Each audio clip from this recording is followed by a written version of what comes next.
அன்புக்குரியவர்களே, இன்று தவக்காலத்தின் 9ஆம் நாள்.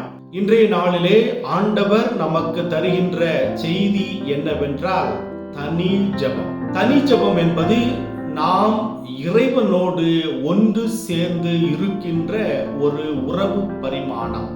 இந்த தனி ஜெபம் நம்முடைய இதய துடிப்பு போன்றது. இந்த தனி ஜெபம் நாம் கடவுளோடு ஒன்றுபட்டு வாழ்வதற்கும், நாம் பயமில்லாமல் நம்முடைய எண்ண ஓட்டங்களை கடவுளிடம் எடுத்து சொல்வதற்கும் இது பயன்படுகிறது. இந்த தனி ஜெபத்தின் வழியாக நாம் முக மூடி இல்லாமல் கடவுளிடம் ஒரு குழந்தையை போல நம்முடைய ஜெபத்தை எடுத்து வைக்கின்றோம். நம்முடைய ஆன்மாவிற்கு தேவையான ஆற்றல், நம்முடைய உடலுக்கு உள்ளத்திற்கு என்ன தேவை என்பதை ஒரு தந்தையிடம் கேட்பது போல, ஒரு தாயிடம் கேட்பது போல நாம் இன்று கேட்கின்றோம்.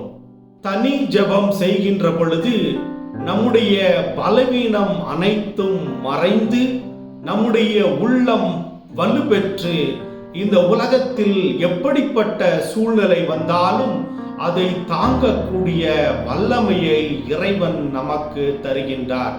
ஆம் அன்புக்குரியவர்களே, இயேசு தன்னுடைய வாழ்நாளிலே அதிகமான நேரத்தை இந்த தனி ஜெபத்தில் கழித்திருக்கின்றார்.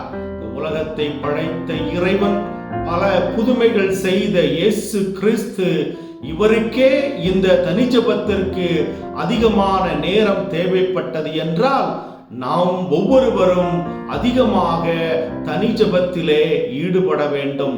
அவ்வாறு ஈடுபட்டால் இறைமகனை போல நம்முடைய இதயம் வலுப்பெற்றவர்களாக, வாழ்வில் ஆயிரம் துன்பங்கள் வந்தாலும் துவண்டு போகாமல் அதை ஏற்றுக்கொள்ளக்கூடிய வல்லமை நமக்கு கிடைக்கும். எனவே இன்றைய நாளிலே தனி ஜெபத்திற்கு அதிகமாக நாம் நேரத்தை ஒதுக்குவோம். அதன் வழியாக இறை வல்லமையை பெற்று இறைவனுடைய பாதையிலே நடந்து நம்மால் முடிந்த உதவிகளை பிறருக்கும் செய்ய இந்த நாளிலே வரம் வேண்டுவோம். God bless you.